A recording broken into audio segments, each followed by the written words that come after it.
अल्लाह जाने मुझे किसने कह दिया था कि मेरा शोहर आलू के पराठे नहीं खाता, तो मैंने कभी उनसे पूछा ही नहीं। जब मैंने आज उनसे पूछा तो उन्होंने कहा मैं खाता हूँ, तुम्हें किसने कहा था।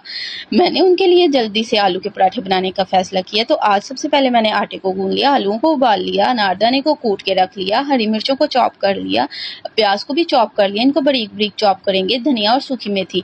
सबसे पहले पैन में मैंने थोड़ा सा 1 चम्मच घी डाला, उसमें ज़ीरा और प्याज का तड़का लगाया। इनको थोड़ा सा हम भूनेंगे, क्योंकि ये आलू के पराठे बनाने के 2 तरीके होते हैं। या तो आप इसको कच्चे तरीके से बना लें, या आप इसको हल्का सा मसालों को भून के बना लें। उससे ज़्यादा फ्लेवर अच्छा और टेक्सचर इसका बहुत ज़्यादा अच्छा हो जाता है। मैंने इसको इस तरीके से बनाया।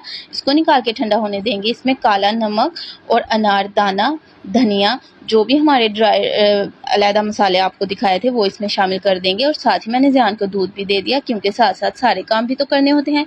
मैश करके मिक्स करके साइड पे रखेंगे, तवे को चूल्हे पे रखेंगे। आटे